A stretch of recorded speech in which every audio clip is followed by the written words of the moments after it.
ಅಲ್ಹಮ್ದುಲಿಲ್ಲಾಹಿ ರಬ್ಬಿಲ್ ಆಲಮೀನ್. ಅತ್ಯಂತ ಆದರಣೀಯರಾದ ನನ್ನೆಲ್ಲ ಹಿರಿಯರೇ ಮತ್ತು ಅತ್ಯಂತ ಪ್ರೀತಿಪಾತ್ರರಾದ ನನ್ನೆಲ್ಲ ಕಿರಿಯರೇ, ನಾವೀಗ ಪ್ರವಾದಿ ಮುಹಮ್ಮದ್ ಸಲ್ಲಲ್ಲಾಹು ಅಲೈಹಿ ವಸಲ್ಲಂ ಅವರ ಜೀವನ ಮತ್ತು ಸಂದೇಶ ಇದರ 31ನೇ ಸರಣಿಯಲ್ಲಿದ್ದೇವೆ. ಕಳೆದ 30ನೇ ಸರಣಿಯಲ್ಲಿ ನಾವು ಪವಿತ್ರ ಕುರ್ಆನ್ನ ಕ್ರೋಢೀಕರಣ ಹೇಗೆ ಆಯಿತು ಎಂಬ ಬಗ್ಗೆ ನಿಮ್ಮ ಮುಂದೆ ಕೆಲವು ವಿಚಾರಗಳನ್ನು ಮಂಡಿಸಿದ್ದೇವೆ. ಪವಿತ್ರ ಕುರ್ಆನ್ ಮೊದಲು ಪ್ರವಾದಿ ಮುಹಮ್ಮದ್ ಸಲ್ಲಲ್ಲಾಹು ಅಲೈಹಿ ವಸಲ್ಲಮರ ಹೃದಯದಲ್ಲಿ ಸಂರಕ್ಷಿಸಲ್ಪಟ್ಟಿತು. ಅನಂತರ ಅದನ್ನು ಬರೆಯಲಾಯಿತು. ವಿವಿಧ ಆಗ ಪೇಪರ್ ಇನ್ನೂ ಕೂಡ ಬಂದಿರಲಿಲ್ಲ. ಆ ಕಾರಣದಿಂದ ಕಲ್ಲಿನಲ್ಲಿ, ಚರ್ಮದಲ್ಲಿ, ಎಲೆಯಲ್ಲಿ ಇತ್ಯಾದಿಗಳಲ್ಲಿ ಅದನ್ನು ಬರೆಯಲಾಯಿತು. ಅನಂತರ ಒಂದು ಯಮಾಮ ಯುದ್ಧ ಎಂಬ ದೊಡ್ಡ ಯುದ್ಧ ಸಂಭವಿಸಿತು. ಅದರಲ್ಲಿ ಅನೇಕ ಕುರ್ಆನ್ ಕಂಠಪಾಠ ಮಾಡಿದಂತಹ ವ್ಯಕ್ತಿಗಳು ಹುತಾತ್ಮರಾದರು. ಅವರ ಸಂಖ್ಯೆ ಸುಮಾರು 70ಕ್ಕಿಂತ ಹೆಚ್ಚಾಗಿತ್ತು. ಆಗ ಅಬೂಬಕರ್ ಸಿದ್ದೀಕ್ ರದಿಯಲ್ಲಾಹು ತಾಲಾ ಅನ್ಹುರವರ ನೇತೃತ್ವದಲ್ಲಿ ಒಮರ್ ರದಿಯಲ್ಲಾಹು ತಾಲಾ ಅನ್ಹುರವರ ಸಲಹೆಯಂತೆ ಪವಿತ್ರ ಕುರ್ಆನನ್ನು ಒಂದು ಪುಸ್ತಕದ ರೂಪದಲ್ಲಿ ತರಲು ತೀರ್ಮಾನಿಸಲಾಯಿತು. ಹೀಗೆ ಮೊದಲು ಅದು ಪುಸ್ತಕ ರೂಪದಲ್ಲಿ ಬಂತು. ಅದಕ್ಕೆ ಮೂಲ ಕಾರಣ ಒಮರ್ ರದಿಯಲ್ಲಾಹು ತಾಲಾ ಅನ್ಹುರವರ ಸಲಹೆಯಾಗಿತ್ತು ಮತ್ತು ಅಬೂಬಕರ್ ಸಿದ್ದೀಕ್ ರದಿಯಲ್ಲಾಹು ತಾಲಾ ಅನ್ಹು ಖಲೀಫಾ ಎಂಬ ನೆಲೆಯಲ್ಲಿ ಇರಿಸಿದಂತಹ ಮುಂದಡಿಯಾಗಿತ್ತು. ಆ ಮೂಲಕ ಮುಸ್ಹಫ್ ಸಿದ್ದೀಕಿ ಎಂಬ ಪ್ರತಿ ಸಿದ್ಧವಾಯಿತು ಮತ್ತು ಅದು ಅನಂತರ ಉಮರ್ ರದಿಯಲ್ಲಾಹು ತಾಲಾ ಅನ್ಹುರವರ ಬಳಿ ಇತ್ತು. ಅನಂತರ ಅದು ಹಫ್ಸಾ ರದಿಯಲ್ಲಾಹು ತಾಲಾ ಅನ್ಹುರವರ ಬಳಿ ಉಳಿಯಿತು. ಅನಂತರ ಉಸ್ಮಾನ್ ಬಿನ್ ಅಫ್ಫಾನ್ ರದಿಯಲ್ಲಾಹು ತಾಲಾ ಅನ್ಹು 3ನೇ ಖಲೀಫಾ ಅವರ ಕಾಲಕ್ಕೆ ಬರುವಾಗ ಇಸ್ಲಾಂ ಸಾಕಷ್ಟು ವ್ಯಾಪಕವಾದ ಪ್ರದೇಶಗಳಿಗೆ ಹರಡಿತು ಮತ್ತು ಅನೇಕ ಪ್ರದೇಶಗಳಲ್ಲಿ ಅರಬ್ಬಿ ಉಚ್ಚಾರದಲ್ಲಿ ವ್ಯತ್ಯಾಸಗಳಿವೆ. ಆ ಕಾರಣಕ್ಕಾಗಿ ಮುಂದೆ ಯಾವುದೇ ರೀತಿಯ ಭಿನ್ನಾಭಿಪ್ರಾಯಗಳು ಬರಬಾರದು. ಕುರ್ಆನ್ನ ಉಚ್ಚಾರ ಅದು ಮೂಲ ಅದರ ಅಭಿಸಂಬೋಧಿತರು ಕುರೈಶರಾಗಿದ್ದರು. ಆ ಉಚ್ಚಾರ ಪವಿತ್ರ ಕುರ್ಆನ್ನ ಉಚ್ಚಾರವಾಗಿದೆ ಮತ್ತು ಬೇರೆ ಬೇರೆ ಕಡೆಗಳಲ್ಲಿ ಬೇರೆ ಬೇರೆ ರೀತಿಯಲ್ಲಿ ಬರೆಯುವುದು ಮತ್ತು ಬೇರೆ ಬೇರೆ ಅರಬ್ಬಿ ಬರೆಯುವಾಗಲೂ ಕೂಡ ಬರೆಯುವಾಗ ಅದಕ್ಕೆ ಒತ್ತು ಕೊಡುವುದು ಅದೆಲ್ಲವೂ ಕೂಡ ಐರಾಬ್ ಅಂತ ಹೇಳ್ತಾರೆ. ಫತ್ಹ್ ಕಸರ್ ಅಂತ ಹೇಳಿದರೆ ಇತ್ಯಾದಿಗಳು ಅದನ್ನು ಐರಾಬ್ ಅಂತ ಹೇಳ್ತಾರೆ. ಅದೆಲ್ಲವೂ ಕೂಡ ಅರಬ್ಬಿ ಭಾಷೆಯಲ್ಲಿದೆ. ಅದಿಲ್ಲದೇ ಬರೆಯುತ್ತಿದ್ದರು. ಹೀಗೆ ಭಿನ್ನಾಭಿಪ್ರಾಯಗಳು ಮೂಡುವಂತಹ ಸಾಧ್ಯತೆ ಇತ್ತು. ಆ ಕಾರಣಕ್ಕಾಗಿ ಉಸ್ಮಾನ್ ಬಿನ್ ಅಫ್ಫಾನ್ ರದಿಯಲ್ಲಾಹು ತಾಲಾ ಅನ್ಹುರವರ ಕಾಲದಲ್ಲಿ ಸ್ಟ್ಯಾಂಡರ್ಡ್ ಅಥವಾ ಎಲ್ಲರೂ ಕೂಡ ಅಂಗೀಕರಿಸುವಂತಹ ಒಂದು ಪ್ರತಿಯನ್ನು ಸಿದ್ಧಪಡಿಸಲಾಯಿತು ಮತ್ತು ಆ ಪ್ರತಿಯ ಹೆಚ್ಚುವರಿ ಪ್ರತಿಗಳನ್ನು ಹೆಚ್ಚುವರಿ ಪ್ರತಿಗಳನ್ನು ತಯಾರು ಮಾಡಲಾಯಿತು. ಆನಂತರ ಅದನ್ನು ಇಡೀ ಆಗಿನ ಸಮಾಜದ ಇಸ್ಲಾಮಿ ಸಮಾಜಕ್ಕೆ ಕಳುಹಿಸಿಕೊಡಲಾಯಿತು. ಈ ಮೂಲಕ ಉಸ್ಮಾನ್ ಬಿನ್ ಅಫ್ಫಾನ್ ರದಿಯಲ್ಲಾಹು ತಾಲಾ ಅನ್ಹುರವರ ನೇತೃತ್ವದಲ್ಲಿ ನಿರ್ಮಾಣಗೊಂಡಂತಹ ಮುಸ್ಹಫ್ ಪವಿತ್ರ ಕುರ್ಆನ್ನ ಪ್ರತಿಯನ್ನು ಮುಸ್ಹಫ್ ಉಸ್ಮಾನಿ ಎಂದು ಹೇಳುತ್ತಾರೆ. ಅದನ್ನೇ ನಾವು ಈಗಲೂ ಕೂಡ ಉಪಯೋಗಿಸ್ತಾ ಇದ್ದೇವೆ. ಹೀಗೆ ಪವಿತ್ರ ಕುರ್ಆನ್ ಕ್ರೋಢೀಕರಿಸಲ್ಪಟ್ಟಿತು ಮತ್ತು ಪುಸ್ತಕ ರೂಪದಲ್ಲಿ ಬಂತು ಮತ್ತು ಪವಿತ್ರ ಕುರ್ಆನ್ ಸುರಕ್ಷಿತವಾಗಿ ಉಳಿಯಲಿಕ್ಕೆ ಅದು ಕೂಡ ಒಂದು ರೀತಿಯ ಅಡಿಪಾಯ ಆಯಿತು. ಏಕೆಂದರೆ ಪವಿತ್ರ ಕುರ್ಆನ್ ಕಂಠಪಾಠ ಆಗಿನಿಂದ ಈಗಿನವರೆಗೆ ಮಾಡ್ತಾ ಇದ್ದಾರೆ ಜನ.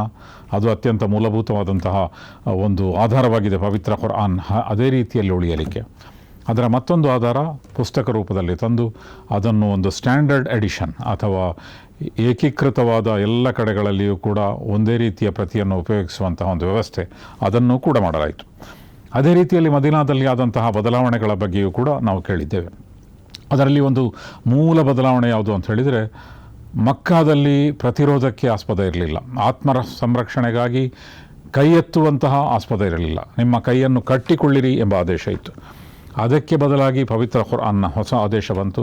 ಅದು ಸೂರತುಲ್ ಹಜ್ನ 39ನೇ ಸೂಕ್ತದಲ್ಲಿದೆ. ಅದರ ಬಗ್ಗೆಯೂ ಕೂಡ ನಾವು ಕಳೆದ ಬಾರಿ ಕೇಳಿದ್ದೇವೆ.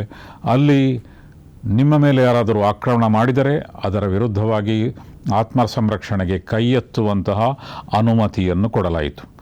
ಈ ಮೂಲಕ ಒಂದು ಸಂದೇಶವನ್ನು ಕೊಡಲಾಯಿತು. ಅದೇನಂತ ಹೇಳಿದರೆ, ಮದೀನಾದ ಸಮಾಜ ಅದು ಮಕ್ಕಾದ ಸಮಾಜದಂತಲ್ಲ. ಮುಸ್ಲಿಮರು ಸ್ವತಂತ್ರ ಆಗಿದ್ದಾರೆ ಮತ್ತು ಮುಸ್ಲಿಮರು ಒಂದು ಸಮುದಾಯವಾಗಿ ಬೆಳೆದಿದ್ದಾರೆ.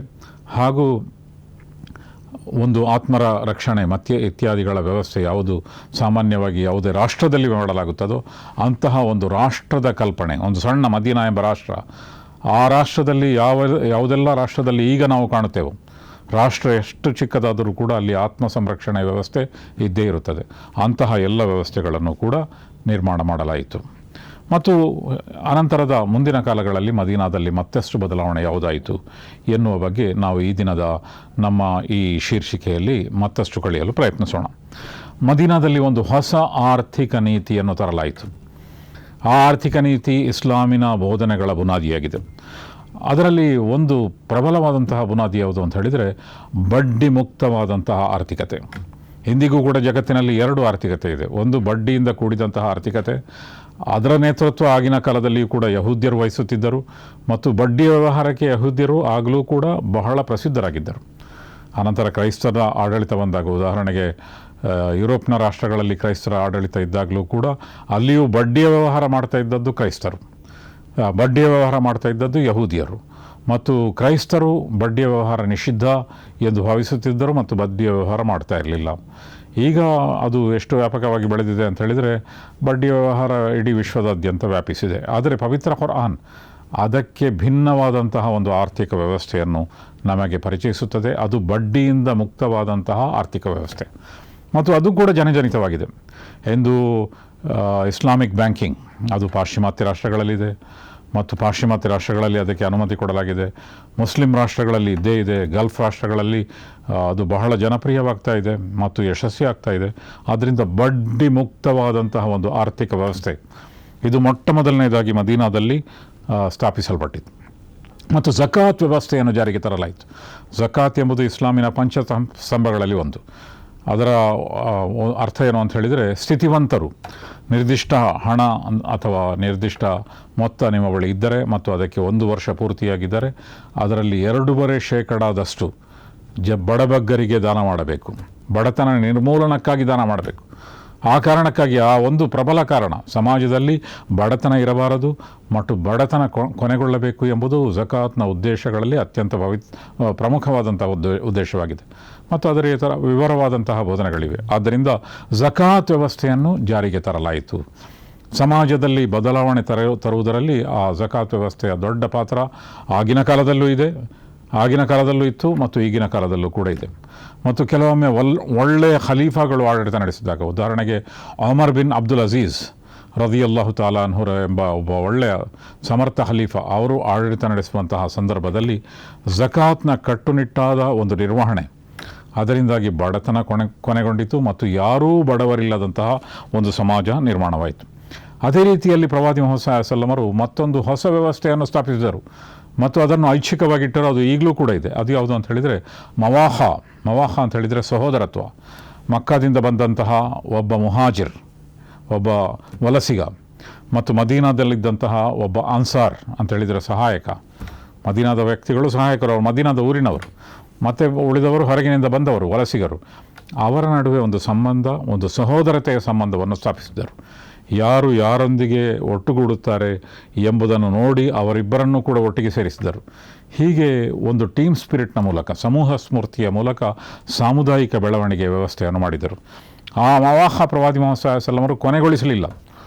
ಆಗಿನ ಕಾಲದಲ್ಲಿ ಅದು ಅನಿವಾರ್ಯವಾಗಿತ್ತು. ಮದೀನಾ ಹೊಸ ಸಮಾಜ, ಅದರಿಂದ ಅದು ಅನಿವಾರ್ಯವಾಗಿತ್ತು. ಅದನ್ನು ಬೆಳೆಸಿದರು ಮತ್ತು ಅನಂತರ ಅದು ಕಡಿಮೆಯಾಗುತ್ತಾ ಬಂತು. ಆದರೆ ಈಗಿನ ಕಾಲಕ್ಕೂ ಕೂಡ ಇಂತಹ ಒಂದು ಸಾಮುದಾಯಿಕ ಕಲ್ಪನೆ, ಇಂತಹ ಒಂದು ಸಹೋದರ್ಯದ ಕಲ್ಪನೆ, ಆ ಮೂಲಕ ಜನರು ಒಟ್ಟಿಗೆ ಸೇರಿ ತಮ್ಮ ಆರ್ಥಿಕ ವಿಷಯಗಳ ಬಗ್ಗೆಯೂ ಕೂಡ ಹೊಂದಾಣಿಕೆ ಮಾಡಿಕೊಳ್ಳುವುದು, ಅದು ಈಗಲೂ ಕೂಡ ಅನುಮತಿ ಇರುವಂತಹ ಮತ್ತು ಈಗಲೂ ಕೂಡ ಮಾಡಬಹುದಾದಂತಹ ಮತ್ತು ಅನೇಕ ಮುಸ್ಲಿಮರಲ್ಲದವರು ಕೂಡ ಇಂತಹ ವಿಷಯಗಳನ್ನು ಪಾಲಿಸ್ತಾ ಇದ್ದಾರೆ. ಅದು ಬಹಳ ಪರಿಣಾಮಕಾರಿಯಾದಂಥ ಒಂದು ವಿಚಾರ. ಅದನ್ನು ಕೂಡ ಪ್ರವಾದಿ ಮುಹಮ್ಮದ್ ಸಲ್ಲಲ್ಲಾಹು ಅಲೈಹಿ ವಸಲ್ಲಂ ಜಾರಿಗೆ ತಂದರು. ಮತ್ತು ಸಾಮಾನ್ಯವಾಗಿ ಪ್ರವಾದಿ ಅಂತ ಹೇಳಿದರೆ ಆಧ್ಯಾತ್ಮಿಕತೆಯನ್ನು ಮಾತ್ರ ಬೋಧಿಸುತ್ತಾರೆ ಎಂದು ಭಾವಿಸುತ್ತಾರೆ. ಆದರೆ ಪ್ರವಾದಿ ಮುಹಮ್ಮದ್ ಸಲ್ಲಲ್ಲಾಹು ಅಲೈಹಿ ವಸಲ್ಲಮರ ಜೀವನವನ್ನು ನೋಡಿದಾಗ ಅವರ ಜೀವನ ಒಂದು ಸಂಪೂರ್ಣವಾದ ಜೀವನವಾಗಿತ್ತು. ಅವರ ಬೋಧನೆಯೂ ಕೂಡ ಸಂಪೂರ್ಣವಾದ ಬೋಧನೆಯಾಗಿತ್ತು. ಅವರು ಆರ್ಥಿಕತೆಯ ಬಗ್ಗೆಯೂ ಕೂಡ ಬೋಧಿಸಿದರು ಮತ್ತು ಆಧ್ಯಾತ್ಮಿಕತೆಯ ಜೊತೆಗೆ ಸಾಮಾಜಿಕ ಅಗತ್ಯಗಳೊಂದಿಗೆ ಕೂಡ ಸ್ಪಂದಿಸಿದರು, ಮನುಷ್ಯರ ಅವಶ್ಯಕತೆಗಳೊಂದಿಗೆ ಸ್ಪಂದಿಸಿದರು ಮತ್ತು ಒಂದು ಅಮೂಲಾಗ್ರವಾದ ಸಾಮಾಜಿಕ ಬದಲಾವಣೆಯನ್ನು ತಂದರು. ಆದ್ದರಿಂದ ಒಂದು ಸಮಗ್ರವಾದ ಒಂದು ವ್ಯವಸ್ಥೆಯ ಬಗ್ಗೆ ಅವರು ಬೋಧಿಸಿದರು. ಆ ಕಾರಣಕ್ಕಾಗಿ ಅವರು ಹೊಸ ಮಾರುಕಟ್ಟೆಯನ್ನು ಸ್ಥಾಪಿಸಿದರು. ಆ ಮಾರುಕಟ್ಟೆಯನ್ನು ಸೂಕ್ ಮದೀನಾ ಎಂದು ಹೇಳುತ್ತಾರೆ. ಮಸ್ಜಿದುನ್ ನಬವಿ ಅವರು ಸ್ಥಾಪಿಸಿದಂತಹ ಮಸೀದಿ, ಅದರ ಹತ್ತಿರದಲ್ಲೇ ಒಂದು ಹೊಸ ಮಾರುಕಟ್ಟೆಯನ್ನು ಸ್ಥಾಪಿಸಿದರು. ಆ ತನಕ ಮಾರುಕಟ್ಟೆಯಲ್ಲಿಯೂ ಕೂಡ ಯಹೂದ್ಯರು ಗಟ್ಟಿಗರಾಗಿದ್ದರು. ಅವರು ತಮ್ಮದೇ ಆದ ರೀತಿಯಲ್ಲಿ ವ್ಯಾಪಾರ ನಡೆಸ್ತಾ ಇದ್ದರು ಮತ್ತು ವ್ಯಾಪಾರದಲ್ಲಿ ಅನ್ಯಾಯ, ದಾಸ್ತಾನು ಮಾಡುವಿಕೆ ಮತ್ತು ಬಡ್ಡಿಯ ವ್ಯವಸ್ಥೆ ಹಾಗೂ ಶೋಷಣೆ ಇತ್ಯಾದಿ ಎಲ್ಲವೂ ಕೂಡ ಇತ್ತು. ಅದೆಲ್ಲದರಿಂದ ಮುಕ್ತವಾದಂತಹ, ಜನರು ದಾಸ್ತಾನು ಮಾಡಿ ಒಂದು ಕೃತಕವಾಗಿ ಬೆಲೆಯನ್ನು ಏರಿಸುವಂತಹ ಒಂದು ಪದ್ಧತಿ ಇತ್ಯಾದಿಗಳನ್ನು ಎಲ್ಲವನ್ನೂ ಕೂಡ ಅವರು ಕೊನೆಗೊಳಿಸಿದರು. ಅದೇ ರೀತಿಯಲ್ಲಿ ಮೊನೊಪಾಲಿ, ಏಕಸ್ವಾಮ್ಯ, ಅದು ಸಾಮಾನ್ಯವಾಗಿ ಆರ್ಥಿಕತೆಯಲ್ಲಿ ಬೋಧಿಸುವಂತಹ ಬೇರೆ ಬೇರೆ ರೀತಿಯ ಏಕಸ್ವಾಮ್ಯ, ಒಲಿಗೋಪಾಲಿ ಅಂತ ಇದೆ, ಮೊನೊಪಾಲಿ ಅಂತ ಇದೆ, ಇತ್ಯಾದಿ ರೀತಿಯ ಏಕಸ್ವಾಮ್ಯಗಳು. ಏಕಸ್ವಾಮ್ಯದಲ್ಲಿ, ಮೊನೊಪಾಲಿಯಲ್ಲಿಯೂ ಕೂಡ, ಏಕಸ್ವಾಮ್ಯತೆಯಲ್ಲಿಯೂ ಕೂಡ ಹಲವು ರೀತಿಯ ಏಕಸ್ವಾಮ್ಯತೆ ಇದೆ. ಇಂತಹ ಎಲ್ಲ ವಿಷಯಗಳು ಕೂಡ ಅಲ್ಲಿನ ಆರ್ಥಿಕತೆಯಲ್ಲಿತ್ತು. ಅದೆಲ್ಲವನ್ನು ಕೂಡ ಪ್ರವಾದಿ ಮುಹಮ್ಮದ್ ಸಲ್ಲಲ್ಲಾಹು ಅಲೈಹಿ ವಸಲ್ಲಂ ಅವರು ಕೊನೆಗೊಳಿಸಿ ಅತ್ಯಂತ ಶುದ್ಧವಾದ, ಪ್ರಾಮಾಣಿಕವಾದ, ಜನಪರವಾದ, ಸಮಾಜ ಸ್ನೇಹಿಯಾದ ಒಂದು ಆರ್ಥಿಕ ವ್ಯವಸ್ಥೆಯನ್ನು ಜಾರಿಗೆ ತಂದರು. ಮತ್ತು ಆ ವ್ಯಾಪಾರಿಗಳ ಬಗ್ಗೆ ಪ್ರವಾದಿ ಮುಹಮ್ಮದ್ ಸಲ್ಲಲ್ಲಾಹು ಅಲೈಹಿ ವಸಲ್ಲಂ ಅವರು ಹೇಳಿದಂತಹ ಮಾತು ಕೂಡ ಅತ್ಯಂತ ಉದಾತ್ತವಾದ್ದು. ಉದಾಹರಣೆಗೆ ಅವರು ಹೇಳಿದರು, ಅತ್ತಾಜುರು ಸದೂಕುಲ್ ಅಮೀನ್ ಮಾನ್ ನಬಿಯೀನ ವ ಸಿದ್ದೀಕೀನ ವ ಶುಹದಾ. ಇದು ಬಹಳ ದೊಡ್ಡ ಒಂದು ಮಾತು. ಇದರಲ್ಲಿ ಏನು ಹೇಳಲಾಗಿದೆ ಅಂತ ಹೇಳಿದರೆ, ಒಬ್ಬ ಸತ್ಯಸಂಧನಾದ ಮತ್ತು ಪ್ರಾಮಾಣಿಕನಾದ ವ್ಯಾಪಾರಿಯು ಮರಣ ಹೊಂದಿದ ನಂತರ ಅವನ ಸ್ಥಾನ ಪ್ರವಾದಿಗಳ ಜೊತೆಗೆ ಮತ್ತು ಸತ್ಯಸಂಧರ ಜೊತೆಗೆ ಮತ್ತು ಹುತಾತ್ಮರ ಜೊತೆಗೆ ಇರುತ್ತದೆ ಅಂತ ಹೇಳಿದರೆ, ಭೂಮಿಯಲ್ಲಿ ಬದುಕಿದಂತಹ ಅತ್ಯಂತ ಒಳ್ಳೆಯ ವ್ಯಕ್ತಿಗಳು ಅವರು ಯಾರು? ಪ್ರವಾದಿಗಳು, ಸತ್ಯಸಂಧರು ಮತ್ತು ಹುತಾತ್ಮರು. ತಮ್ಮ ಬದ್ಧತೆಯನ್ನು ಪ್ರದರ್ಶಿಸುತ್ತಾ ಪ್ರಾಣವನ್ನೇ ಕೊಟ್ಟಂತಹ ಜನರು, ಅವರ ಜೊತೆಗೆ ವ್ಯಾಪಾರಿಗಳನ್ನು ಕೂಡ ಸೇರಿಸಲಾಗಿದೆ. ಯಾಕೆಂತ ಹೇಳಿದರೆ ಅವರು ಪ್ರಾಮಾಣಿಕತೆಯೊಂದಿಗೆ ಮತ್ತು ಸತ್ಯಸಂಧತೆಯೊಂದಿಗೆ ವ್ಯಾಪಾರ ಮಾಡುತ್ತದೆ. ಅದಕ್ಕೆ ಅಷ್ಟು ಪ್ರಾಮುಖ್ಯತೆ ಇದೆ. ವ್ಯಾಪಾರ ಅಂತ ಹೇಳಿದರೆ ಹಣ ಗಳಿಸುವಿಕೆ ಅಲ್ಲ, ಹಣ ವೃದ್ಧಿಸುವಂತಹ ಒಂದು ವ್ಯವಸ್ಥೆ. ಆದರೆ ಅದನ್ನು ಪ್ರಾಮಾಣಿಕವಾಗಿ ಸತ್ಯಸಂಧತೆಯೊಂದಿಗೆ ಮಾಡಿದರೆ ಅದೊಂದು ದೊಡ್ಡ ಸಾಮಾಜಿಕ ಸೇವೆ ಆಗ್ತದೆ. ಅನೇಕರಿಗೆ ಅದರಿಂದ ಪ್ರಯೋಜನ ಆಗ್ತದೆ. ವ್ಯಕ್ತಿ ಹಣ ಗಳಿಸುವಾಗಲೂ ಕೂಡ ಒಳ್ಳೆಯ ರೀತಿಯಲ್ಲಿ ಹಣ ಗಳಿಸಿದರೆ ಸಮಾಜಕ್ಕೂ ಪ್ರಯೋಜನ ಆಗ್ತದೆ ಮತ್ತು ಅವನು ಗಳಿಸಿದಂತಹ ಹಣ ಅದರಿಂದಲೂ ಕೂಡ ಅವನು ಸಮಾಜಕ್ಕೆ ಒಳ್ಳೆತನವನ್ನು ಧಾರೆ ಎರೀತಾನೆ. ಆದ್ದರಿಂದ ಅವರ ಸ್ಥಾನವನ್ನು ಅಷ್ಟು ಉನ್ನತಗೊಳಿಸಲಾಗಿದೆ. ಪ್ರವಾದಿ ಮುಹಮ್ಮದ್ ಸಲ್ಲಲ್ಲಾಹು ಅಲೈಹಿ ವಸಲ್ಲಂ 10 ಮಂದಿಗೆ ಭೂಮಿಯಲ್ಲೇ ಸ್ವರ್ಗದ ಸುವಾರ್ತೆ ನೀಡಿದ್ದರು. ಅವರು ಸ್ವರ್ಗವಾಸಿಗಳಾಗಿದ್ದಾರೆ ಎಂದು ಹೇಳಿದರು. ಅವರನ್ನು ಅಶರತುಲ್ ಮುಬಶ್ಶಿರ ಎಂದು ಹೇಳುತ್ತಾರೆ. ಸ್ವರ್ಗದ ಸುವಾರ್ತೆ ನೀಡಲ್ಪಟ್ಟಂತಹ 10 ವ್ಯಕ್ತಿಗಳು. ಆ 10 ವ್ಯಕ್ತಿಗಳಲ್ಲಿ ಅಬ್ದುರ್ರಹ್ಮಾನ್ ಬಿನ್ ಔಫ್ ರದಿಯಲ್ಲಾಹು ತಾಲಾ ಅನ್ಹುರವರಿದ್ದರು. ಹಾಗೆಯೇ ಅವರಂತಹ ಉಸ್ಮಾನ್ ಬಿನ್ ಅಫ್ಫಾನ್ ರದಿಯಲ್ಲಾಹು ತಾಲಾ ಅನ್ಹುರವರಿದ್ದರು. ಇವರೆಲ್ಲರೂ ಕೂಡ ದೊಡ್ಡ ವ್ಯಾಪಾರಿಗಳು, ಬಹಳ ದೊಡ್ಡ ವ್ಯಾಪಾರಿಗಳು ಆಗಿನ ಕಾಲದ. ಅವರಿಗೆ ಸ್ವರ್ಗದ ಸುವಾರ್ತೆ ಕೊಡಲಾಯಿತು. ಆ ಮೂಲಕ ಈ ವ್ಯಾಪಾರ ಎಂಬುದು ಅದು ಕೇವಲ ಆರ್ಥಿಕತೆ ಎಂಬುದು ಕೇವಲ ಅನ್ಯಾಯ ಮಾಡಲಿಕ್ಕೆ ಅಲ್ಲ, ಬದಲಾಗಿ ಅದು ಮನುಷ್ಯರಿಗೆ ಪ್ರಯೋಜನಕಾರಿಯಾದ ಅತ್ಯಂತ ಉತ್ತಮವಾದ ಒಂದು ಕೆಲಸ ಎಂಬುದನ್ನು ಕೂಡ ಪ್ರವಾದಿ ಮುಹಮ್ಮದ್ ಸಲ್ಲಲ್ಲಾಹು ಅಲೈಹಿ ವಸಲ್ಲಂ ತೋರಿಸಿಕೊಟ್ಟರು. ಅದೇ ರೀತಿಯಲ್ಲಿ ಪ್ರವಾದಿ ಮುಹಮ್ಮದ್ ಸಲ್ಲಲ್ಲಾಹು ಅಲೈಹಿ ವಸಲ್ಲಂ ಅವರು ಬೈತುಲ್ ಮಾಲ್ ಎಂಬ ಸರ್ಕಾರಿ ಬೊಕ್ಕಸವನ್ನು ಸ್ಥಾಪನೆ ಮಾಡಿದರು. ಸರ್ಕಾರಕ್ಕೆ ಒಂದು ಬೊಕ್ಕಸ ಬೇಕು, ಒಂದು ಟ್ರೆಷರಿ ಬೇಕು, ಅದನ್ನು ಬೈತುಲ್ ಮಾಲ್, ಈಗಲೂ ಕೂಡ ಅದನ್ನು ಬೈತುಲ್ ಮಾಲ್ ಎಂದು ಕರೆಯುತ್ತಾರೆ. ಬೈತ್ ಅಂತ ಹೇಳಿದರೆ ಮನೆ, ಮಾಲ್ ಅಂತ ಹೇಳಿದರೆ ಸಂಪತ್ತು, ಸಂಪತ್ತಿನ ಮನೆ ಅಂತ ಹೇಳಿದರೆ ಸರ್ಕಾರಿ ಬೊಕ್ಕಸವನ್ನು ಅವರು ಜಾರಿಗೆ ತಂದರು. ಅದೇ ರೀತಿಯಲ್ಲಿ ಉತ್ಪಾದನೆಯನ್ನು, ಪ್ರಾಡಕ್ಟಿವಿಟಿ ಅದನ್ನು ಹೆಚ್ಚಿಸಲು ಅವರು ಪ್ರಯತ್ನ ಮಾಡಿದರು. ಮತ್ತು ಉಳುವವನಿಗೆ ಭೂಮಿ ಎಂದ ಒಂದು ಕಾನೂನು ಬಂದಿತ್ತು ಕೆಲವು ವರ್ಷಗಳ ಹಿಂದೆ ಭಾರತದಲ್ಲಿ. ಆ ಕಾನೂನನ್ನು ಮೊಟ್ಟ ಮೊದಲು ಪ್ರವಾದಿ ಮುಹಮ್ಮದ್ ಸಲ್ಲಲ್ಲಾಹು ಅಲೈಹಿ ವಸಲ್ಲಂ ನ್ಯಾಯಸಮ್ಮತವಾಗಿ ಜಾರಿಗೊಳಿಸಿದರು. ನ್ಯಾಯಸಮ್ಮತವಾಗಿ ಎಂಬ ಪದವನ್ನು ನಾನು ಯಾಕೆ ಬಳಸ್ತಾ ಇದ್ದೇನೆ ಅಂತ ಹೇಳಿದರೆ, ಅಲ್ಲಿ ಯಾರ ಭೂಮಿಯನ್ನು ಕಸಿದು ಇನ್ನೊಬ್ಬರಿಗೆ ಕೊಡಲಾಗಲಿಲ್ಲ, ಬದಲಾಗಿ ಬರಡು ಭೂಮಿ ಅಲ್ಲಿ ಬೇಕಾದಷ್ಟಿತ್ತು. ಅದನ್ನು ಯಾರು ಕೃಷಿ ಮಾಡುತ್ತಾನೋ ಆ ಬರಡು ಭೂಮಿಯಲ್ಲಿ ಆ ಭೂಮಿಯನ್ನು ಅವನಿಗೆ ಕೊಡಲಾಗುವುದು ಎಂದು ಹೇಳಲಾಯಿತು. ಈ ಮೂಲಕ ಉತ್ಪಾದನೆ ಹೆಚ್ಚಿತು, ಈ ಮೂಲಕ ಆರ್ಥಿಕತೆ ಬೆಳೆಯಿತು. ಅದೇ ರೀತಿಯಲ್ಲಿ ಇಸ್ಲಾಮಿನಲ್ಲಿ ಒಡೆತನದ ಹಕ್ಕನ್ನು ಕೊಡಲಾಯಿತು. ಓನರ್ಶಿಪ್ ಅದು ಬಹಳ ಮುಖ್ಯ. ಒಡೆತನದ ಹಕ್ಕು ಇದ್ದಾಗ ಮನುಷ್ಯ ನಾನು ಇಂತಿಂತಹ ಸೊತ್ತಿನ ಒಡೆಯ ಎಂದು ಹೇಳಿದಾಗ ಸ್ವಲ್ಪ ಸ್ಪರ್ಧೆ ನಡೆಸ್ತಾನೆ, ಸ್ವಲ್ಪ ಅದಕ್ಕಾಗಿ ಹೋರಾಡ್ತಾನೆ, ಸ್ವಲ್ಪ ಅದನ್ನು ವೃದ್ಧಿಸಲು ಪ್ರಯತ್ನಿಸ್ತಾನೆ. ಆ ಮೂಲಕ ಆರ್ಥಿಕತೆ ಬೆಳೆಯುತ್ತದೆ. ಇಂದು ನಾವು ನೋಡುವುದಾದರೆ ಒಡೆತನದ ಹಕ್ಕು ಇಲ್ಲದಂತಹ, ಯಾವುದೇ ರೀತಿಯ ಒಡೆತನ ಇಲ್ಲದಂತಹ ಸಮಾಜ ಕೂಡ ಇದೆ. ಕಮ್ಯುನಿಸ್ಟ್ ಸಮಾಜ ಎಂಬುದು ಅಂತಹ ಸಮಾಜ ಆಗಿದೆ. ಅನೇಕ ರಾಷ್ಟ್ರಗಳು ಆ ತತ್ವಗಳ ಮೇಲೆ ನಿರ್ಧಾರಿತವಾಗಿದೆ. ಅಲ್ಲಿ ಯಾರಿಗೂ ಕೂಡ ಯಾವುದೇ ಸೊತ್ತಿನ ಒಡೆತನ ಇಲ್ಲ, ಎಲ್ಲರೂ ಕೆಲಸ ಮಾಡಬೇಕು, ಎಲ್ಲರಿಗೂ ಒಂದೇ ರೀತಿಯ ಒಂದು ಸಂಬಳ ಅಥವಾ ಪ್ರತಿಫಲ ಸಿಗ್ತದೆ. ಅಂತಹ ರಾಷ್ಟ್ರಗಳು ಈಗಲೂ ಕೂಡ ಇದೆ, ಬೇಕಾದಷ್ಟು ರಾಷ್ಟ್ರಗಳಿದೆ. ಅದು ಬದಲಾವಣೆಯನ್ನು ಕೂಡ ಕಂಡಿದೆ ಕೆಲವೊಮ್ಮೆ. ಉದಾಹರಣೆಗೆ ಅಜರ್ಬೈಜಾನ್ ಒಂದು ಕಾಲದಲ್ಲಿ ಕಮ್ಯುನಿಸ್ಟ್ ರಾಷ್ಟ್ರವಾಗಿತ್ತು. ಅಲ್ಲಿ ಯಾರಿಗೂ ಒಡೆತನದ ಹಕ್ಕು ಇರಲಿಲ್ಲ. ಈಗ ಅದು ಬದಲಾವಣೆಗೊಂಡಿದೆ. ಅದರಿಂದ ಭಿನ್ನವಾದಂತಹ ಒಂದು ಸಮಾಜ. ಅಲ್ಲಿನ ಜನರು ಈಗಲೂ ಕೂಡ, ನನಗೆ ಅಜರ್ಬೈಜಾನಿಗೆ ಹೋಗುವಂಥ ಅವಕಾಶ ಸಿಕ್ಕಿತು, ಈಗಲೂ ಕೂಡ ಜನರು ತುಲನೆ ಮಾಡುತ್ತಾರೆ. ಕಮ್ಯುನಿಸ್ಟ್ ಸರ್ಕಾರ ಇದ್ದಾಗ ನಾವು ಹೇಗೆ ಇದ್ದೆವು, ಕಮ್ಯುನಿಸ್ಟ್ಗಿಂತ ಭಿನ್ನವಾದಂತಹ ಸರ್ಕಾರ ಬಂದಾಗ ನಾವು ಹೇಗೆ ಇದ್ದೇವೆ ಎಂಬುದನ್ನು ಅವರು ಹೋಲಿಕೆ ಮಾಡುತ್ತಾರೆ. ಇಸ್ಲಾಮಿನಲ್ಲಿ ಎರಡಕ್ಕೂ ಭಿನ್ನವಾದ ಅಂಥೇಳಿದರೆ ಭೌತಿಕವಾದಿ ಸಮಾಜ ಮತ್ತು ಕಮ್ಯುನಿಸ್ಟ್ ಸಮಾಜಕ್ಕಿಂತ ಭಿನ್ನವಾದ ಸಂತುಲಿತ ಸಮಾಜವನ್ನು ಇಸ್ಲಾಂ ಪ್ರತಿಪಾದಿಸುತ್ತದೆ. ಮತ್ತು ಈ ಉತ್ಪಾದನೆಯನ್ನು ಹೆಚ್ಚಿಸುವಂತಹ ವಿವಿಧ ವ್ಯವಸ್ಥೆಯನ್ನು ಮಾಡಲಾಗುವುದರಲ್ಲಿ ಒಂದು ವ್ಯವಸ್ಥೆ ಯಾವುದು ಅಂತ ಹೇಳಿದರೆ ಒಡೆತನದ ಹಕ್ಕು. ಅದನ್ನು ಕೂಡ ಇಸ್ಲಾಂ ಪ್ರತಿಪಾದಿಸಿತು. ಅದೇ ರೀತಿಯಲ್ಲಿ ಮದೀನಾವನ್ನು ಒಂದು ಸಣ್ಣ ರಾಷ್ಟ್ರವನ್ನಾಗಿ ಮಾಡಲಾಯಿತು ಮತ್ತು ಮುಕ್ತ ಮಾರುಕಟ್ಟೆ ಇದನ್ನು ಬೆಳೆಸಲಾಯಿತು. ಸ್ವತಂತ್ರವಾದ ಆರ್ಥಿಕತೆಯನ್ನು ನಿರ್ಮಿಸಲಾಯಿತು. ಇನ್ನು ಧಾರ್ಮಿಕ ವಿಷಯಗಳಿಗೆ ಹೇಳುವುದಾದರೆ ಇಸ್ಲಾಮಿನ ಎಲ್ಲ ಪಂಚಸ್ತಂಭಗಳ ಪೈಕಿ ನಮಾಜ್ ಒಂದನ್ನು ಬಿಟ್ಟರೆ ಬಾಕಿ ಎಲ್ಲ ಸ್ತಂಭಗಳ ಬಗ್ಗೆ ಬೋಧನೆ ಬಂದದ್ದು ಅದು ಮದೀನಾದಲ್ಲಿ. ಉದಾಹರಣೆಗೆ ನಮಾಜಿನ ಬಗ್ಗೆಯೂ ಕೂಡ ನಮಾಜ್ನಲ್ಲಿ ಮಕ್ಕಾದಲ್ಲಿ ನಮಾಜ್ನ ಉಪದೇಶ ಬಂದಿತ್ತು. ಆದರೆ ನಿಜವಾದ ನಮಾಜಿನ ಒಂದು ಅಸ್ತಿತ್ವ ಅದು ಸಾಧ್ಯವಾದ್ದು ಮದೀನಾದಲ್ಲಿ. ಏಕೆಂದರೆ ಪ್ರವಾದಿ ಮುಹಮ್ಮದ್ ಸಲ್ಲಲ್ಲಾಹು ಅಲೈಹಿ ವಸಲ್ಲಂ ಅವರು 2 ಮಸೀದಿ ನಿರ್ಮಾಣ ಮಾಡಿದರು. ಒಂದು ಮಸ್ಜಿದ್ ಕುಬಾ, ಮತ್ತೊಂದು ಅದು ಮದೀನಾಕ್ಕೆ ಹೋಗುವಂತಹ ಮಾರ್ಗದಲ್ಲಿರುವಂಥ ಇದ್ದಂಥ ಒಂದು ಪ್ರದೇಶವಾಗಿತ್ತು. ಮತ್ತು ಅನಂತರ ಮದೀನಾ ತಲುಪಿದ ನಂತರ ಮತ್ತೊಂದು ಮಸೀದಿ, ಅಲ್ಲಿ ನಮಾಜ್ ಅಂತ ಹೇಳಿದರೆ 5 ಹೊತ್ತು ನಮಾಜ್ನ ಕರೆ, 5 ಹೊತ್ತು ನಮಾಜ್ ಮತ್ತು ಶುಕ್ರವಾರದ ನಮಾಜ್, ಜನರು ಅಲ್ಲಿ ಸೇರುವುದು ಇತ್ಯಾದಿ ವ್ಯವಸ್ಥೆ. ನಮಾಜ್ ಅಂತ ಹೇಳಿದರೆ ಕೇವಲ ಪ್ರಾರ್ಥನೆ ಸಲ್ಲಿಸುವುದು ಮಾತ್ರ ಅಲ್ಲ, ಒಂದು ಸಾಮೂಹಿಕ ಪ್ರಾರ್ಥನೆ ಒಂದು ವ್ಯವಸ್ಥೆ ಮತ್ತು ಅದಕ್ಕೆ ಬೇಕಾದಂತಹ ಎಲ್ಲ ಬೇಡಿಕೆಗಳನ್ನು ಈಡೇರಿಸುವಂತಹ ಒಂದು ವ್ಯವಸ್ಥೆ. ಇದು ಬಂದದ್ದು ಮದೀನಾದಲ್ಲಿ. ಝಕಾತ್ನ ನಿಯಮ, ಬಡಬಗ್ಗರಿಗೆ ಕೊಡಬೇಕಾದ, ಸಿರಿವಂತರು ಕೊಡಬೇಕಾದಂಥ ಒಂದು ಹಕ್ಕು, ಅದನ್ನು ವ್ಯವಸ್ಥಿತವಾಗಿ ಸಾಮೂಹಿಕ ಝಕಾತ್ ಸಂಗ್ರಹ ಮತ್ತು ವಿತರಣೆ, ಹಾಗೆ ಸಾಮೂಹಿಕ ಝಕಾತ್ನ ಸಂಗ್ರಹ ಮತ್ತು ವಿತರಣೆಯಾದಾಗ ಮಾತ್ರ ಝಕಾತ್ ಅದರ ಪೂರ್ಣ ಪ್ರತಿಫಲವನ್ನು ಕೊಡ್ತದೆ ಮತ್ತು ಅದರ ಪೂರ್ಣ ಪ್ರಯೋಜನಗಳು ಅನಾವರಣಗೊಳ್ಳುತ್ತದೆ. ಇಸ್ಲಾಂ ಎಂದೂ ಕೂಡ ವೈಯಕ್ತಿಕವಾಗಿ ಝಕಾತ್ ಕೊಡುವಂಥ ಒಂದು ವ್ಯವಸ್ಥೆಯನ್ನು ಜಾರಿಗೊಳಿಸಲಿಲ್ಲ. ಇಸ್ಲಾಮೀ ಸಮಾಜ ಹೋದ ನಂತರ ಅಥವಾ ಇಸ್ಲಾಮೀ ಸಮಾಜ ಇಲ್ಲದಂತಹ ಕಡೆಗಳಲ್ಲಿ ಜನರು ವೈಯಕ್ತಿಕವಾಗಿ ಝಕಾತ್ ಕೊಡುತ್ತಾರೆ. ಅದಕ್ಕೆ ಅನಂತರ ಅನುಮತಿ ಕೊಡಲಾಯಿತು.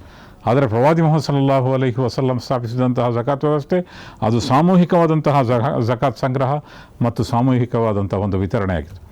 ಅದೇ ರೀತಿಯಲ್ಲಿ ಝಕಾತುಲ್ ಫಿತರ್, ಉದಾಹರಣೆಗೆ ಹಬ್ಬದ ದಿನ ಎಲ್ಲರಿಗೂ ಇರುವಂತಹ ಕಡ್ಡಾಯ ದಾನ, ಇದರಿಂದ ಬಹಳಷ್ಟು ಪ್ರಯೋಜನ ಈಗಲೂ ಕೂಡ ಜನರು ನೋಡ್ತಾರೆ.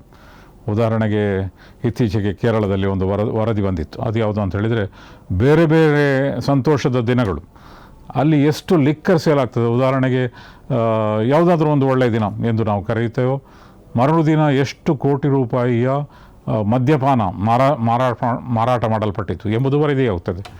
ಆದರೆ ಹಾಗೆ ಆಗದಂತಹ ಒಂದು ದೊಡ್ಡ ದಿನ ಯಾವುದು ಅಂತ ಹೇಳಿದರೆ ರಮದಾನ್ ತಿಂಗಳಿನ ನಂತರ ಬರುವಂತಹ ಈದ್ನ ದಿನ, ಈದುಲ್ ಫಿತರ್ನ ದಿನ. ಆ ದಿನ ಎಲ್ಲರೂ ದಾನ ಕೊಡ್ತಾರೆ ಮತ್ತು ಹಲವು ಕೋಟಿ ರೂಪಾಯಿಗಳ ಹಣ ಚಲಾವಣೆಯಾಗುತ್ತದೆ. ಯಾಕೆಂತ ಹೇಳಿದರೆ ಎಲ್ಲರಿಗೂ ದಾನ ಕೊಡುವುದು ಕಡ್ಡಾಯ. ಆದರೆ ಅಲ್ಲಿ ಆ ದಿನ ದೇವರನ್ನು ಮರೆತು ತಮ್ಮ ಒಂದು ಮೈ ಮರೆತು ಜೀವಿಸುವಂತಹ ಮತ್ತು ಅಂತಹ ಒಂದು ರೀತಿಯ ಮನರಂಜನೆಯಲ್ಲಿ ತೊಡಗಿಕೊಳ್ಳುವಂತಹ ಯಾವುದೇ ಬೋಧನೆ ಇಲ್ಲ. ಆದ್ದರಿಂದ ಮದ್ಯಪಾನ ಅಂದು ಕೆಲವರು ಇರ್ಬೋದು, ಅಪವಾದಗಳು ಇರ್ಬೋದು, ಆದರೆ ಮದ್ಯಪಾನ ಹೇರಳ ಪ್ರಮಾಣದಲ್ಲಿ ಮಾರಾಟವಾಗುವುದಿಲ್ಲ. ಹೀಗೆ ಝಕಾತುಲ್ ಫಿತರ್ನಿಂದಲೂ ಕೂಡ ಆಗಿನ ಕಾಲದಲ್ಲೇ ಬಡವರಿಗೂ ಅನ್ವಯವಾಗುವಂತಹ ಒಂದು ಸಂತೋಷದ ದಿನವನ್ನು ನಿರ್ಮಾಣ ಮಾಡಲಾಯಿತು ಮತ್ತು ಅದು ಈಗಲೂ ಕೂಡ ಅಂತಹುದೇ ದಿನವಾಗಿದೆ. ಅದೇ ರೀತಿಯಲ್ಲಿ ತಹಾರ ಅಂತ ಹೇಳಿದರೆ ಶುದ್ಧಿ, ನಿಮ್ಮ ಅಂಗಾಂಗ ಶುದ್ಧಿ ಹೇಗಿರಬೇಕು, ನಿಮ್ಮ ಮೈಯ ಶುದ್ಧಿ ಹೇಗಿರಬೇಕು, ಶುಚಿತ್ವ ಹೇಗೆ ಪಾಲನೆ ಮಾಡಬೇಕು ಎನ್ನುವ ಬಗ್ಗೆ ಬಹಳ ವಿವರವಾದಂತಹ ಬೋಧನೆಗಳು ಈಗಲೂ ನಾವು ನೋಡುವುದಾದರೆ ಜಗತ್ತಿಗೆ ಬಹಳ ಅವಶ್ಯಕತೆ ಇದೆ. ಪ್ರವಾದಿ ಮುಹಮ್ಮದ್ ಸಲ್ಲಲ್ಲಾಹು ಅಲೈಹಿ ವಸಲ್ಲಮರ ಮತ್ತು ಇಸ್ಲಾಂ ಕಲಿಸುವಂತಹ ಶುಚಿತ್ವದ ಬೋಧನೆಗಳು ಎಂದು ನಮಗೆ ಅರ್ಥವಾಗುತ್ತದೆ. ಉದಾಹರಣೆಗೆ ಅನೇಕ ಪಾಶ್ಚಿಮಾತ್ಯ ರಾಷ್ಟ್ರಗಳಲ್ಲಿ ಈಗಲೂ ಕೂಡ ನೀವು ನಿಮ್ಮ ಅವಶ್ಯಕತೆಗಳನ್ನು ಈಡೇರಿಸಲಿಕ್ಕೆ ಶೌಚಾಲಯಕ್ಕೆ ಹೋದಾಗ ಅನೇಕ ಕಡೆಗಳಲ್ಲಿ ನೀರಿಲ್ಲ. ಈಗಲೂ ಕೂಡ ಪಾಶ್ಚಿಮಾತ್ಯ ದೇಶಗಳಲ್ಲಿ ನೀರಿಲ್ಲ. ಭಾರತ ಇದಕ್ಕೆ ಭಿನ್ನವಾದ್ದು. ಭಾರತದಲ್ಲಿ ಎಲ್ಲ ಕಡೆಗಳಲ್ಲಿ ಕೂಡ ಶೌಚಾಲಯದಲ್ಲಿ ನೀರಿದೆ ಮತ್ತು ನೀರಿಲ್ಲದೆ ಶೌಚಾಲಯಕ್ಕೆ ಹೋಗಿ ಒಬ್ಬ ವ್ಯಕ್ತಿ ಸಂಪೂರ್ಣ ಶುಚಿತ್ವವನ್ನು ಪಾಲಿಸಲಿಕ್ಕೆ ಸಾಧ್ಯ ಇಲ್ಲ. ಕೇವಲ ಟಾಯ್ಲೆಟ್ ಪೇಪರನ್ನು ಬಳಸಿ ತನ್ನ ಶೌಚಾಲಯಕ್ಕೆ ಹೋಗಿ ಅನಂತರ ಕೈಯನ್ನು ನೀರಿನಿಂದ ತೊಳೆದುಕೊಳ್ಳುವಂತಹ ಒಂದು ಪದ್ಧತಿ ವ್ಯಾಪಕವಾಗಿ ಪಾಶ್ಚಿಮಾತ್ಯ ರಾಷ್ಟ್ರಗಳಲ್ಲಿದೆ ಮತ್ತು ಅದು ಪೂರ್ಣ ಶುಚಿತ್ವವನ್ನು ಪಾಲಿಸಲು ಅದರಿಂದ ಸಾಧ್ಯವಾಗುವುದಿಲ್ಲ ಎಂಬುದು ಬಹಳ ಸುಲಭವಾಗಿ ಭಾರತೀಯರಿಗೆ ಅರ್ಥವಾಗುವಂತಹ ಮಾತು. ಯಾಕೆಂತ ಹೇಳಿದರೆ ಭಾರತೀಯರು ಶೌಚಾಲಯದಲ್ಲಿ ನೀರನ್ನು ಬಳಸ್ತಾರೆ. ಆದ್ದರಿಂದ ಇಂತಹ ತಹಾರ, ಶೌಚದ ವ್ಯವಸ್ಥೆ ಮತ್ತು ಶುಚಿತ್ವದ ಬೋಧನೆಗಳು ಇದು ಬಹಳ ವಿವರವಾದಂತಹ ಬೋಧನೆಗಳು. ಉದಾಹರಣೆಗೆ ಈಗಲೂ ಕೂಡ ಮನುಷ್ಯ ಶಂಕೆಗೆ ವಿಸರ್ಜನೆಗೆ ಹೋದರೆ ಅಲ್ಲಿಯೂ ನೀರು ಉಪಯೋಗಿಸಬೇಕು ಎಂದು ಪ್ರವಾದಿ ಮುಹಮ್ಮದ್ ಸಲ್ಲಲ್ಲಾಹು ಅಲೈಹಿ ವಸಲ್ಲಂ ಅವರು ಹೇಳಿದ್ದಾರೆ. ಇದನ್ನು ಜಗತ್ತಿನ ಅನೇಕರು ಪಾಲಿಸುವುದಿಲ್ಲ, ಆದರೆ ಮುಸ್ಲಿಮರು ಪಾಲಿಸುತ್ತಾರೆ. ಇದು ಬಹಳ ಮುಖ್ಯ. ನೀವು ವೈದ್ಯರ ಬಳಿ ಹೋದರೆ ಅವರು ಮೂತ್ರ ವಿಸರ್ಜನೆಯ ಸಂದರ್ಭದಲ್ಲಿಯೂ ಕೂಡ ಹೇಗೆ ಶುಚಿತ್ವವನ್ನು ಪಾಲಿಸಬೇಕು ಎಂದು ಹೇಳ್ತಾರೆ. ಅದೇ ರೀತಿಯಲ್ಲಿ ಸುನ್ನತಿ ಕರ್ಮ, ಇದು ಕೂಡ ಬಹಳ ಹಿಂದೆ ಬಂದಂತಹ ಒಂದು ಕರ್ಮ. ಪ್ರವಾದಿ ಇಬ್ರಾಹಿಂ ಅಲೈಹಿಸ್ಸಲಾಂ ಸ್ಥಾಪನೆ ಮಾಡಿದಂತಹ ಒಂದು ಕರ್ಮ, ಮತ್ತು ಅನೇಕ ಕ್ರೈಸ್ತ ರಾಷ್ಟ್ರಗಳಲ್ಲಿ ಕ್ರೈಸ್ತರು ಕೂಡ ಇದನ್ನು ಪಾಲಿಸುತ್ತಾರೆ. ಹೀಗೆ ಇದೆಲ್ಲವೂ ಕೂಡ ಶುಚಿತ್ವದ ಬೋಧನೆಗಳಲ್ಲಾಗಿದೆ. ಪ್ರವಾದಿ ಮುಹಮ್ಮದ್ ಸಲ್ಲಲ್ಲಾಹು ಅಲೈಹಿ ವಸಲ್ಲಂ ಇಂತಹ ಶುಚಿತ್ವದ ಬೋಧನೆಗಳನ್ನು ಕೊಟ್ಟರು. ಅದೇ ರೀತಿಯಲ್ಲಿ ಆರಂಭ ಕಾಲದಲ್ಲಿ ಕೆಲವು ಸೈನಿಕ ಕಾರ್ಯಾಚರಣೆಗಳು ಕೂಡ ನಡೆಯಿತು. ಆ ಸೈನಿಕ ಕಾರ್ಯಾಚರಣೆಗಳಲ್ಲಿ ಒಂದು ಅತ್ಯಂತ ಜನಜನಿತವಾದಂತಹ ಕಾರ್ಯಾಚರಣೆ ಯಾವುದು ಅಂತ ಹೇಳಿದರೆ, ನಿಮ್ಮ ವ್ಯಾಪಾರಿ ಕ್ಯಾರವಾನಗಳನ್ನು, ವ್ಯಾಪಾರಿ ತಂಡವನ್ನು ತಡೆಯುವುದು. 7ನೇ ಶತಮಾನದಲ್ಲಿ, ಆ ಕಾಲದಲ್ಲಿ ಯುದ್ಧದ ಒಂದು ರೀತಿ ಯಾವುದಾಗಿತ್ತು ಅಂತ ಹೇಳಿದರೆ, ಮನುಷ್ಯರ ಆಗಿನ ಕಾಲದ ಅತ್ಯಂತ ದೊಡ್ಡ ಆರ್ಥಿಕತೆಯ ಮೂಲ ಯಾವುದು ಅಂತ ಹೇಳಿದರೆ ವ್ಯಾಪಾರಿ ಸರಕುಗಳು. ಅದನ್ನು ತಡೆಯುವುದು ಮತ್ತು ಆ ಮೂಲಕ ಸಂದೇಶವನ್ನು ಕಳುಹಿಸುವುದು, ನಮಗೆ ನೀವು ಉಪದ್ರವ ಮಾಡಿದರೆ ನಿಮ್ಮ ಆರ್ಥಿಕತೆಯನ್ನು ನಾವು ತಡೆಯುತ್ತೇವೆ. ಅದು ಆಗಿನ ಕಾಲದ ಜನಜನಿತವಾದಂತಹ ವಿಧಾನವಾಗಿತ್ತು. ಈಗಿನ ಕಾಲದಲ್ಲೂ ಇದೆ. ಉದಾಹರಣೆಗೆ ಹೋರ್ಮುಸ್ ಜಲಸಂಧಿ, ಅದನ್ನು ತಡೆಯಲಾಗುತ್ತಿದೆ ಮತ್ತು ಅದು ದೊಡ್ಡ ಯುದ್ಧದ ಒಂದು ಉಪಾಧಿಯಾಗಿದೆ. ಮತ್ತು ಆ ಮೂಲಕ ಹೇಗೆ ಜಗತ್ತಿನಾದ್ಯಂತ ಅದು ಪ್ರಭಾವವನ್ನು ಬೀರಿದೆ ಎಂದು ನಮಗೆ ವ್ಯಕ್ತ ಆಗ್ತದೆ. ಈಗಿನ ಕಾಲದಲ್ಲಿಯೂ ಕೂಡ ಅನಿವಾರ್ಯವಾಗಿ ಅದನ್ನು ಮಾಡಲಾಗ್ತದೆ. ಒಂದು ಸರಕು ಯಾವ ಕಡೆಯಿಂದ ಸಾಗುತ್ತದೋ ಅದನ್ನು ಅಲ್ಲಿ ನಿರ್ಬಂಧಿಸಲಾಗುತ್ತದೆ. ಆ ವಿಧಾನವನ್ನು ಇಸ್ಲಾಂ ಅನುಸರಿಸಲು ಅವಕಾಶ ಕಲ್ಪಿಸಿದ ಆ ಕಾಲದಲ್ಲಿ. ಆದ್ದರಿಂದಲೇ ಅಂತಹ ವಿಧಾನವನ್ನು ಕೂಡ ಅನುಸರಿಸಲಾಯಿತು. ಈ ನಿಟ್ಟಿನಲ್ಲಿ ಕೆಲವಾರು ಸಣ್ಣ ಸಣ್ಣ ಯುದ್ಧಗಳು ಸಂಭವಿಸಿತು. ಒಂದು ಯಾವುದು ಅಂತ ಹೇಳಿದರೆ ಘಜ್ವತ್ ಉಶೈರಾ. ಘಜ್ವತ್ ಉಶೈರಾದಲ್ಲಿ ಘಜ್ವಾ ಅಂತ ಹೇಳಿದರೆ ಸ್ವತಃ ಪ್ರವಾದಿ ಮುಹಮ್ಮದ್ ಸಲ್ಲಲ್ಲಾಹು ಅಲೈಹಿ ವಸಲ್ಲಂ ಅವರು ಭಾಗವಹಿಸಿದಂತಹ ಯುದ್ಧಕ್ಕೆ ಘಜ್ವಾ ಎಂದು ಹೇಳುತ್ತಾರೆ. ಪ್ರವಾದಿ ಮುಹಮ್ಮದ್ ಸಲ್ಲಲ್ಲಾಹು ಅಲೈಹಿ ವಸಲ್ಲಂ ಅವರು ಭಾಗವಹಿಸದಂತಹ ಯುದ್ಧಕ್ಕೆ ಸರಿಯಾ ಎಂದು ಹೇಳುತ್ತಾರೆ. ಹೀಗೆ ಘಜ್ವತ್ ಉಶೈರಾ ಎಂಬ ಒಂದು ಸಣ್ಣ ಕಾರ್ಯಾಚರಣೆಯಲ್ಲಿ ಸುಮಾರು 150ರಿಂದ 200 ಜನರು ಹೋಗಿ ಒಂದು ವ್ಯಾಪಾರಿ ತಂಡವನ್ನು ತಡೆಯ ಬಯಸಿದ್ದರು. ಆದರೆ ಅದು ಸಾಧ್ಯವಾಗಲಿಲ್ಲ. ಯಾಕೆಂತ ಹೇಳಿದರೆ ಆ ವ್ಯಾಪಾರಿ ತಂಡ ಅದಕ್ಕೆ ಮೊದಲೇ ಅಲ್ಲಿಂದ ಹೋಗಿತ್ತು. ಆದರೆ ಹೋದಾಗ ಒಂದು ಸಂದೇಶ ಹೋಯಿತು. 150-200 ಜನರು ಆರ್ಥಿಕತೆಯ ಮೇಲೆ ಪ್ರಹಾರ ಕೊಡಲಿಕ್ಕೆ ಸಿದ್ಧರಿರುವಷ್ಟು ಗಟ್ಟಿಗರಾಗಿದ್ದಾರೆ ಎಂದು ಮುಸ್ಲಿಮರ ಸಾಮರ್ಥ್ಯವನ್ನು ಎಲ್ಲರೂ ಕೂಡ ಮನಗಂಡರು. ಮತ್ತು ಅಲ್ಲಿದ್ದಂತಹ ಒಂದು ದೊಡ್ಡ ಸಮುದಾಯ ಅಂತ ಹೇಳಿದರೆ, ಒಂದು ಗೋತ್ರ ಅಂತ ಹೇಳಿದರೆ ಬನೂ ಮುದ್ಲಜ್ ಗೋತ್ರ. ಆ ಬನೂ ಮುದ್ಲಜ್ ಗೋತ್ರದೊಂದಿಗೆ ಒಪ್ಪಂದ ಮಾಡಲಾಯಿತು ಮತ್ತು ವಿಸ್ತರಣೆಯಾಯಿತು. ಮದೀನಾ ಮತ್ತಷ್ಟು ವಿಸ್ತರಣೆಗೊಂಡಿತು. ಇಂತಹ ಕಾರ್ಯಾಚರಣೆಗಳ ಬೇರೆ ಬೇರೆ ಒಂದು ಉದ್ದೇಶಗಳಲ್ಲಿ ಒಂದು ಉದ್ದೇಶ ಯಾವುದು ಅಂತ ಹೇಳಿದರೆ ವಿಸ್ತರಣೆಯಾಗಿತ್ತು. ಈ ಮೂಲಕ ಮದೀನಾದ ಪರಿಸರ ವಿಸ್ತರಣೆಗೊಂಡಿತು. ಮತ್ತು ಈ ಘಜ್ವಾದಲ್ಲಿ, ಘಜ್ವತ್ ಉಶೈರಾ, ಅದರ ಒಂದು ಸಮಾಪ್ತಿಯ ಸಂದರ್ಭದಲ್ಲಿ ಅಲಿ ರದಿಯಲ್ಲಾಹು ತಆಲಾ ಅನ್ಹು ಅವರು ಧೂಳಿನಲ್ಲಿ, ಎಲ್ಲ ಕಡೆ ಧೂಳಿನಿಂದ ಆವೃತವಾಗಿ ಒಂದು ಕಡೆ ವಿಶ್ರಾಂತಿ ಪಡೆಯುತ್ತಿದ್ದರು.